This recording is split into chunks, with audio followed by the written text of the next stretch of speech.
Good morning to all. Hope you all are good. Today we are going to start a new chapter, that is chapter number 14, Our Human Resources. In this chapter we have learned about the importance of human resource of India, development of human resources, problem faced in development of human resources, and the measures taken by the government. So, human resources. Our country has a variety of natural sources, but these natural sources cannot be of any help to us if they are not utilized in a proper manner. To utilize these resources, we need intelligent, educated, and skilled people to convert these natural resources into useful goods. The people of country are the most important resources. They are the human resources. They have the ability to use their knowledge and skills to develop the available resources to meet the needs of the people. Means हमारी country के पास बहुत सारे natural resources हैं, लेकिन वो natural resources हमें कब तक हेल्प नहीं करेंगे जब हम उनको प्रॉपर मैनर से उनको यूटिलाइज नहीं करेंगे. जब तक आप उसको अच्छे से यूटिलाइज नहीं करेंगे तो हमारे लिए कोई यूज़फुल नहीं है. इसलिए उनको यूटिलाइज करने के लिए हमें क्या चाहिए, हमें लेबर चाहिए, हमें ह्यूमंस चाहिए जो इंटेलिजेंट हो, एजुकेटेड हो, स्किल्ड पीपल हो, जिससे वो नेचुरल रिसोर्सेज को यूजफुल गुड्स में कन्वर्ट कर सके. The people of the country, और कौन है वो ऐसे इंपॉर्टेंट नेचुरल रिसोर्स कौन से होते हैं हमारे? Human resources. क्यों? क्योंकि वो ह्यूमन रिसोर्सेज जो किसी भी रिसोर्सेज को यूजफुल प्रोडक्ट में कन्वर्ट करते हैं अपनी स्किल्स का यूज़ करके, अपनी नॉलेज का यूज़ करके, जिससे लोगों की नीड्स को फुलफिल कर सके. So India is blessed with many natural sources. हमारे बहुत सारे नेचुरल सोर्सेज हैं, लेकिन कब तक यूज़फुल नहीं है वो, जब तक कि हम उन्हें प्रॉपर मैनर में यूटिलाइज नहीं कर सकते हैं. Now human source of India. India is the 7th largest country in the world and second most populous. Means population में सेकेंड नंबर पर है हमारा इंडिया, और वैसे 7th नंबर पर आता है. We are nation of more than 125 crore people. कितने लोग हैं? हमारे एक नेशन है जिसमें 125 से ज़्यादा लोग रहते हैं. And all this people contribute to the country human resources. और जितने भी लोग हैं वो कोई ना कोई कंट्रीब्यूशन करते हैं ह्यूमन रिसोर्सेज के लिए. The population of India is not even distributed. They are areas where the number of people living per unit area, known as population density, is very high while other places lower. Means अब क्या है, India की population जो है सब जगह same नहीं है. कहीं पर तो लोग बहुत ज़्यादा हैं, किसी एरिया में बहुत कम लोग हैं. तो इसी क्या बोलते हैं? पॉपुलेशन डेंसिटी कहते हैं. The average population density of the world is 45 people per square kilometre. While in India, this figure is 24 people per square kilometer. More than half of the population live in 5 states. ज़्यादा से ज़्यादा लोग कौन से 5 states में रहते हैं? Uttar Pradesh, Bihar, Maharashtra, waste Bengal and Andhra Pradesh. इसमें हमारी जितनी पॉपुलेशन होती है, हाफ से ज़्यादा पॉपुलेशन इन्हीं स्टेट्स में रहती है. तो पॉपुलेशन डेंसिटी क्या हो गया हमारा कि प्रॉपर डिस्ट्रीब्यूशन नहीं है. कहीं पर तो पॉपुलेशन एक से बहुत ज़्यादा हाई हो गई है, कहीं पर पॉपुलेशन बहुत ज़्यादा लो हो गया है. तो जैसे जितने 5 स्टेट्स होते हैं, हाफ पॉपुलेशन इन्हीं स्टेट्स 5 स्टेट्स में हो गई है. अब जो सबसे पॉपुलेशन स्टेट है वो है यूपी, एंड सबसे कम पॉपुलेशन किसके अंदर होती है? Sikkim. Agriculture is the primary occupation of the most Indians. अब जो जितने भी इंडियंस होते हैं हमारे, उनकी मेन ऑक्यूपेशन क्या होती है? Agriculture.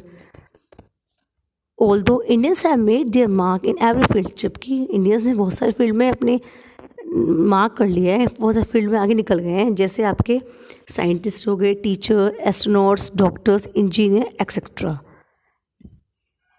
However, the full potential of Indian human resources has still not been used, as there are many people, especially those living in villages, who are uneducated, malnourished and poor. अब भी क्या है कि जितने हमारे रिसोर्स हैं, अभी human resource के हम अच्छे से यूटिलाइज नहीं कर पा रहे हैं. क्यों? क्योंकि जो बहुत सारे लोग हैं जो हमारे गांव में रहते हैं वो आज भी अनएजुकेटेड है, पढ़े लिखे नहीं हैं तो क्या वो प्रॉपर उसकी यूटिलाइजेशन नहीं कर पा रहे हैं। अब मैंने पॉपुलेशन डेंसिटी बताया था, वो क्या होता है कि कितने स्क्वायर में जितने लोग रहते हैं वो वहाँ की पॉपुलेशन डेंसिटी होती है। Number of people living in 1 square kilometre, की 1 स्क्वायर किलोमीटर में एक एरिया में जितने लोग वहाँ पर रहते हैं वहाँ की डेंसिटी है। तो हमारे की डेंसिटी इक्वल नहीं है, कहीं पर तो बहुत ज़्यादा हाई डेंसिटी है, कहीं पर बहुत ज़्यादा लो है। जैसे यूपी की डेंसिटी हाई हो गई और सिक्किम की बहुत ज़्यादा लो हो गई है। Next, development of human resources. अब human resources are directly link to the development of population. Means अगर हमारी ह्यूमन रिसोर्स को डेवलप करना है वो किससे डायरेक्ट लिंक होता है? पॉपुलेशन से। जैसी हमारी पॉपुलेशन होगी वैसे ही वहाँ का डेवलपमेंट होगा। Just having a large population does not improve human resources. अगर पॉपुलेशन कहीं की ज़्यादा होगी तो हमारी ह्यूमन रिसोर्स को इम्प्रूव नहीं कर सकती है। क्यों? क्योंकि वहाँ की पॉपुलेशन ज़्यादा होगी तो वहाँ पर लोग क्या होंगे? एजुकेटेड नहीं होंगे, हेल्थ अच्छी नहीं होगी उनकी, और वो लोग इंडिपेंडेंट नहीं होंगे। The development of human resources has been a focus of the government since independence, but there are many problems encountered in creating a useful workforce. Some of these problems are, अब independence से लेकर government ने बहुत सारे human resource को develop करने के लिए काफ़ी सारा क्या करा है? The development of human resource has been a focus of the government, बहुत फोकस करा हुआ है उसको डेवलप करने के लिए। लेकिन अब भी कुछ प्रॉब्लम हमारे सामने आती हैं कि हमारे जो ह्यूमन रिसोर्स है वो अच्छे से यूटिलाइज नहीं हो पा रहे हैं। कौन कौन सी पॉपुलेशन प्रॉब्लम्स है वो? Over population, lack of education and poverty. So over population में क्या होता है? Having a large population puts too much pressure natural resources, कि अगर आपकी पॉपुलेशन ज़्यादा होगी तो क्या होगा? आपके नेचुरल रिसोर्सेज पर प्रेशर ज़्यादा होगा, लोग ज़्यादा ज़्यादा नेचुरल रिसोर्सेज यूज़ करेंगे तो हमारे लिए कम पड़ जाएंगे। Food, water, sanitation, schools, road transport and health service are not able to keep with even increasing population. अगर पॉपुलेशन ज़्यादा होगी, बढ़ती रहेगी, तो फूड, वाटर, इन सब की आपको शॉर्टेज हो जाएगी। As there is more development cities, जैसे कि सिटीज़ में तो डेवलपमेंट ज़्यादा हो रहा है विलेज के कंपेयर में, तो there are more jobs and money in the cities. तो क्या है? सिटीज़ के अंदर बहुत ज़्यादा जॉब्स हैं, बहुत ज़्यादा मनी है। This cause A popular shift towards urban area. इससे क्या कहते हैं? और पॉपुलेशन का क्या रीज़न होता है कि जितने भी लोग विलेज के हैं वो क्या कर रहे हैं? माइग्रेट कर रहे हैं सिटीज़ में। सिटीज़ में ओवर पॉपुलेशन होकर सिटीज़ में वो लोग जाते जा रहे हैं, तो सिटीज़ की पॉपुलेशन कैसी होगी? ओवर पॉपुलेशन हो गया है। Further burning the system while the villages remain undeveloped. और क्या हो गया? विलेज हमारे अनडेवलप रह गए हैं। क्यों? क्योंकि सारे लोग सिटीज़ की तरफ मूव कर गए हैं, माइग्रेट कर गए हैं, तो सिटीज़ में तो चले गए हैं, पर विलेज क्या रह गए? फिर से अनडेवलप रह गए हैं। The migrant workers are unskilled. और जो वर्कर्स गाँव से शहर में गए हैं, माइग्रेट किया है, वो क्या होते हैं? अनस्किल्ड होते हैं, उनको प्रॉपर ट्रेनिंग नहीं होती है। क्यों? क्योंकि वो लोग गाँव से गए हुए होते हैं, उनके पास प्रॉपर एजुकेशन नहीं होती है, ना उनके पास स्किल होती है, तो इसलिए वो लोग वर्क कैसे करते हैं? डेली वेजेस पर वो लोग वर्क करते हैं, काम करते हैं। The next is lack of education, means education की कमी। लैक ऑफ एजुकेशन भी ह्यूमन रिसोर्स के डेवलपमेंट में प्रॉब्लम कर रही है। अगर हमारे लोग एजुकेटेड नहीं होंगे तो उन्हें पता ही नहीं है कि रिसोर्स को कैसे यूज़ करना है, तो क्या होगा? तो अभी हमारा वो डेवलप नहीं हो पाता है।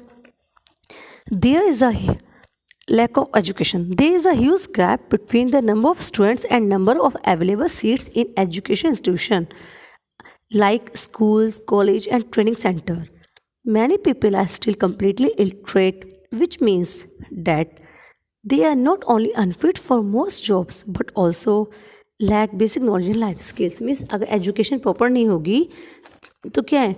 इससे क्या हो रहा है कि पॉपुलेशन बढ़ती जा रही है, स्टूडेंट बढ़ते जा रहे हैं, पर जो कॉलेज हैं वो कम हो गए हैं, स्कूल्स कम हो गए, ट्रेनिंग सेंटर कम हो गए हैं, जिससे आज भी बहुत सारे लोग अनएजुकेटेड हो गए, इलिटरेट हो गए, प्रॉपर ट्रेनिंग उनको नहीं मिल रही है, जिससे हमारा डेवलप ह्यूमन रिसोर्स नहीं हो पा रहे हैं। Next one is poverty. Poverty भी, गरीबी भी उसका एक रीज़न है। A part of India is developing with the rest of the world, but almost half of the population of India suffers from poverty. कि हमारा वर्ल्ड डेवलप करता जा रहा है लेकिन अब भी आधी पॉपुलेशन जो है पॉवर्टी से सफ़र कर रही है, गरीबी से सफ़र कर रही है। पीपल आर सो पुअर, लोग इतने गरीब हैं that they do not have enough to eat, उनके पास खाने के लिए खाना नहीं है। बाय मेडिसिन परचेज करने के लिए मनी नहीं है, और even afford to have a roof of their head, और अपने घर की भी अफोर्ड नहीं कर पा रहे हैं वो। This poverty makes them unable to live a normal healthy life. इससे क्या हो रहा है? वो एक हेल्दी लाइफ नहीं लिव कर पा रहे हैं, और जो उनके चिल्ड्रंस हैं वो ग्रो हो रहे हैं, वो भी क्या होते हैं, गरीबी में ही बड़े हो रहे हैं, ग्रो हो रहे हैं। Have no access to proper, उन्हें proper nutrition, proper education, proper health उनको नहीं मिल पा रही है।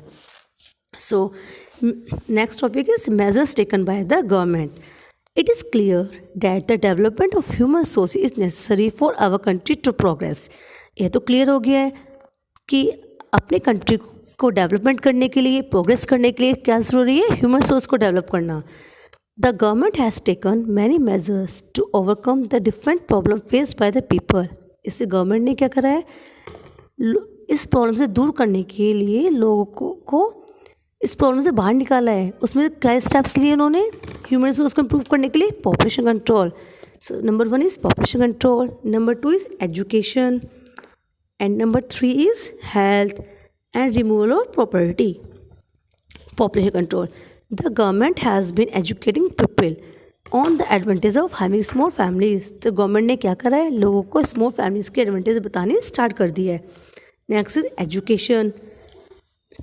The Indian government run lakh of schools across the country to educate children, especially those from poor families. तो गवर्नमेंट ने क्या करा है, कंट्री के अंदर लाखों से ज़्यादा ऐसे स्कूल करे हैं जिसमें गरीब लोगों को फ्री में एजुकेशन दी जाती है। मैनी एजुकेशन स्कीम, इसके लिए बहुत सारी स्कीम लॉन्च की गई हैं, जिसमें क्या है, सर्व शिक्षा अभियान, सर्व शिक्षा अभियान भी करी गई है। उसका एम क्या है, providing education to children in the age group of 6 to 14 years के जितने बच्चे हैं उनको फ्री एजुकेशन प्रोवाइड करना। तो किसका एम है, सर्व शिक्षा अभियान का। Next is health. हेल्थ के लिए भी बहुत सारी गवर्नमेंट ने किया है। Many hospitals and health centres have been set up in village, town and cities. बहुत सारे हॉस्पिटल्स बनाए हैं विलेजेस में, टाउन में, सिटीज़ में। And the next last one is removal of poverty. The government provides jobs, lands and houses to poor people. लोगों को job दिए, हाउस दिए और ज़मीन दी है। Banks are also encourage to provide loans to farmers. Bank को भी इनक्रेज करा जा रहा है कि वो गरीबों को लोन दें। Loans are also being given to people to start their own business. और किस लिए लोन दिया जाता है, लोगों को अपना बिजनेस स्टार्ट करने के लिए भी लोन दिया जा रहा है। इसलिए हमारी कंट्री की ह्यूमन रिसोर्स कब अच्छे होंगे, जब हमारे डेवलपमेंट कब होगा, जब हमारे ह्यूमन रिसोर्सेज प्रॉपर एजुकेटेड होंगे। सो क्या करना चाहिए हमें, अगर हम लोग अपने ह्यूमन रिसोर्सेज को प्रॉपर एजुकेट नहीं करेंगे तो हमारी कंट्री डेवलप नहीं हो पाएगी। So the people of the country are the most important sources. Hope you should understand the chapter. Thank you and have a nice day. Thank you.